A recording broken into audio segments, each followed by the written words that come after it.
beautiful souls. I'm Rev Karla. Welcome to Spirituality Matters, a podcast that focuses on the intersection of spirituality and humanity. Now let's settle in and find that sacred space between here where I am and there where you are. And let us be reminded that the holy transcends our physical bodies, and our time together is just as sacred and meaningful as if we were sitting beside one another. Okay, so let's get started. Today's episode is entitled Authentic Gratitude. 10 ways for gratitude to meet us right where we are. Now, this podcast is inspired by my blog post for this week that you can find at revkarla.com. Okay, I just want to start right at the offset because you are probably like I am, and maybe perhaps a little triggered by a few concepts, depending on your Christian indoctrination, because the teachings around forgiveness and gratitude and love were so contorted and weaponized that anytime we talk about these things, you might feel a pull of dread to think that I'm going to walk you down some kind of path that's going to feel more oppressive than liberating. So first of all, remember where you're here, who you're here with, why you're here, and that we create a safe and sacred space. That doesn't mean that we don't work on accountability. That doesn't mean that we don't work on things that can make sure that we're returning to our world a better version of ourselves. But this is not about continuing the toxicity that we had and we had experienced inside these indoctrinated teachings. It's liberating ourselves from it. So I promise you that if you stay here, we're going to find wisdom that's going to help you on your spiritual journey and help you reclaim your spirituality, live with spiritual empowerment, and just help you heal from some of the religious trauma or familial trauma that you may have experienced. Okay, so having said all that, let's acknowledge what patriarchal indoctrination did to this concept of gratitude to maintain control and power, because we know that's exactly what happened. It imposed this idea that individuals should be grateful for their circumstances, even when those circumstances were unjust or harmful. It didn't matter if you were being abused. You should be grateful for a father who provided a roof over your head. It didn't matter if your mother was verbally abusive. You should be grateful that she gave you the genes that you asked for, and so on and so on. And I know that if any of this is triggering, take your time as we walk through this discussion. But the abuse of gratitude can silence dissent and perpetuate oppressive systems by discouraging critical thinking and the questioning of authority. So in other words, I'm not going to be obligated or feel any sense of obligation to express gratitude for something that you're doing for me when you have harmed me. So people may be coerced into expressing gratitude as a means of emotional manipulation, guilt, or gaslighting, and this invalidates or dismisses legitimate grievances and concerns, preventing individuals from seeking change or justice or demanding accountability. So this forced gratitude can create a sense of obligation and indebtedness, making it difficult for individuals to assert their needs and boundaries. It can also contribute to the normalization of abuse and perpetuate this cycle of violence within families and your spiritual or religious communities. But genuine gratitude arises from a place of personal agency and authentic experiences rather than being forced or imposed by external pressures. So let's say that again. Genuine gratitude arises from a place of personal agency. In other words, you have control over your decisions and your responses, and authentic experiences rather than being forced or imposed by external pressures. Challenging and questioning the abuse of gratitude is essential for fostering this individual autonomy that we need, especially for those of us on a deconstructing journey. So what does that look like? What does coerced, forced gratitude look like?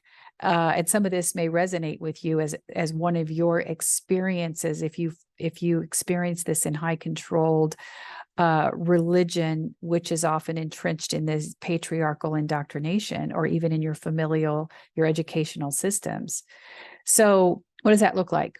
For instance, women being taught to be grateful for the protection and provision provided by men, which perpetuates these gender roles and reinforces this male dominance. So in other words, oh, I'm so sorry he abuses you, but aren't you lucky that you have a man in your life who takes care of those things and protects you? Mm-hmm.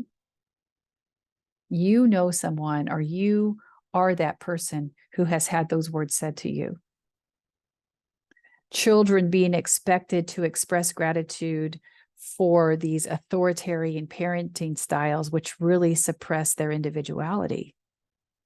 Nothing, they don't choose their clothes, they don't choose their friends, they don't choose their decor in their room, they choose nothing. They're given no personal agency over their body. Religious teachings that promote gratitude for one's assigned gender role. This, of course, discourages exploration or questioning of traditional gender norms. This is also very intentional when you hear the sermons about thanking God for women taking care of men. This is all part of that passive conversion therapy, indoctrinated beliefs that happen from the pulpit. Victims of abuse or mistreatment being pressured to be grateful for the mere absence of future harm. So in other words, oh, aren't you lucky? Yes, that happened to you, but aren't you lucky that it's not happening now? Can you just let it go? Can you just forgive and forget? You don't have to expect any kind of accountability from them. Just let it go. People from marginalized communities being told to be grateful for any opportunities or progress made, minimizing systemic oppression and hindering collective action for change. I see this all the time. White people, please seek counsel before you post a video explaining how the historically oppressed should think, feel, or believe about a situation. No one wants to hear our opinions. We don't have the right. The white savior complex needs to be decolonized from our essence. Never, don't hit post, ask someone's opinion. Educational systems promoting gratitude for conformity and compliance rather than fostering critical thinking and challenging oppressive structures. So just go along with the flow. Don't question anything. And don't you be rude asking your questions.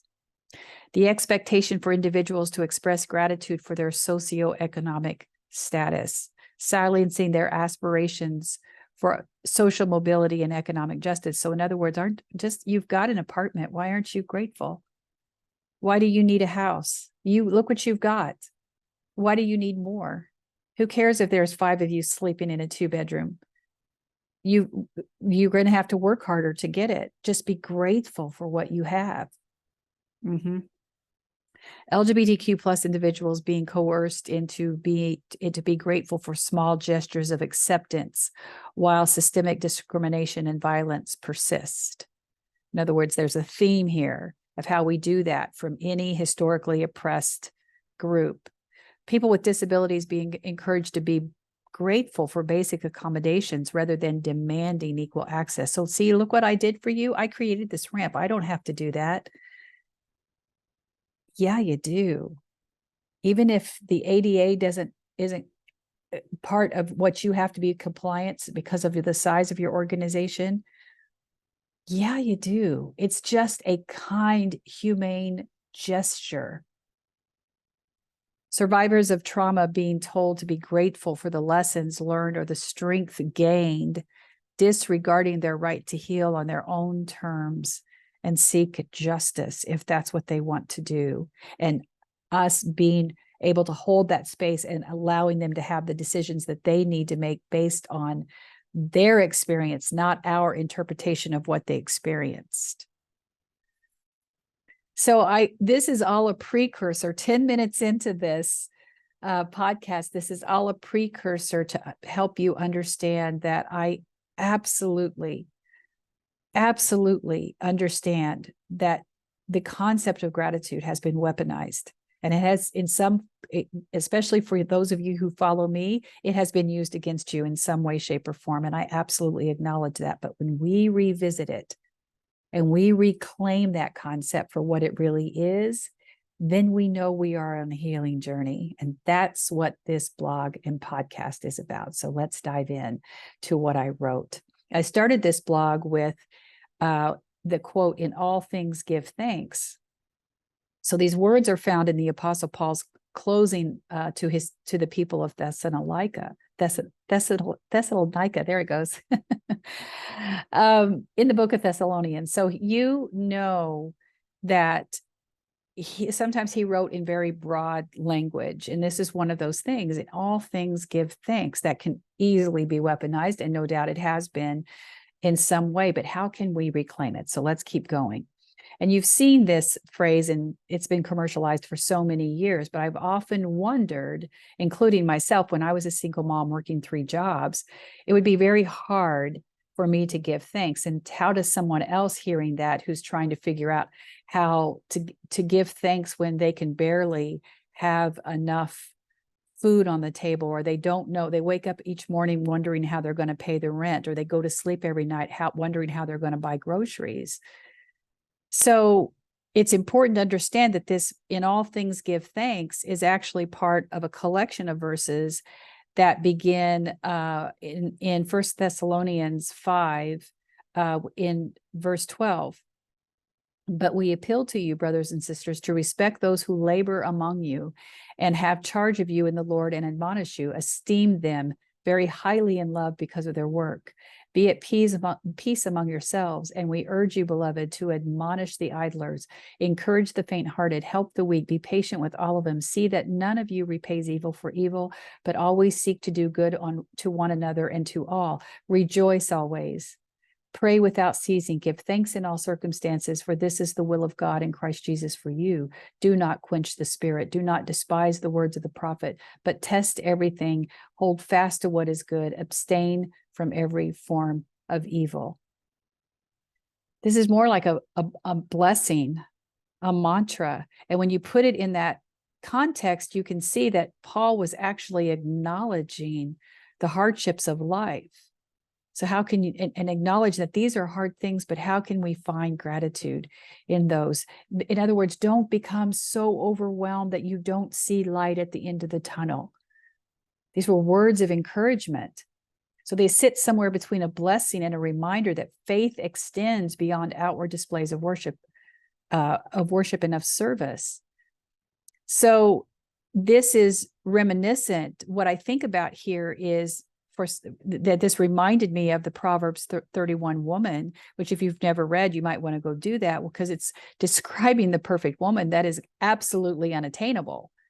But it's not supposed to be, even though it is implied that women are supposed to give of themselves so selflessly and sacrificially that you're aspiring to be that person. Don't tell me you haven't heard sermons about that as well. So, but that's not what Paul is doing here. Paul is giving words of encouragement rather than saying this is an unattainable level, where I'm saying, oh, I don't care what you're struggling, in all things give thanks. No, he's saying, I understand under the weight of this world, it's hard. Take one more breath. Hold the space just a little bit longer. Hold the tension in the line of your life just a little bit longer. It's going to be worth it. Now, some Christians often reject the notion that our ancient scripture aligns with teachings offered in other world religions, but this one absolutely does.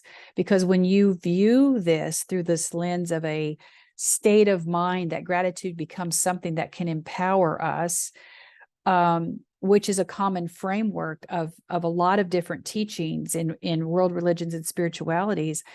Paul's writing here, actually closing here, actually becomes something of a metta. And a metta is something that is you offer kindness to oneself through the words, or a mantra. And a mantra is something where you repeat it to invoke feelings of calm and encourage a state of presence. Now, these originated in Hinduism and Buddhism, but the words found in a metta are intentionally designed to elevate the mind above the suffocating details of one's life, to be reminded that comfort can still be found by willingly moving toward the safe and sacred space of the holy. So where he says, rejoice always, pray without ceasing, give thanks in all circumstances. And he starts that with, but we appeal to you to respect those who labor among you. We can change that into a metta. May I be safe. May I be healthy. May I be happy. May I live with ease. Gratitude then is for yours to claim, to become a comforter, to come into the crevices of where the pain is, but where the light is still getting into your soul and your heart, dear one. And then a mantra acts as a gateway to finding a peace of mind when the world offers nothing of the sort. So what if we turn this into a mantra? Love the life you have. Nothing lasts forever. No one can take your joy. Love the life you have. Nothing lasts forever. The words contained in a metta or a mantra do not change the circumstances of the individual saying them. They will still be required to go to work and pay the bills. But when said with the intention to find connection with your soul to the holy arrives to remind us humans that indeed nothing lasts forever.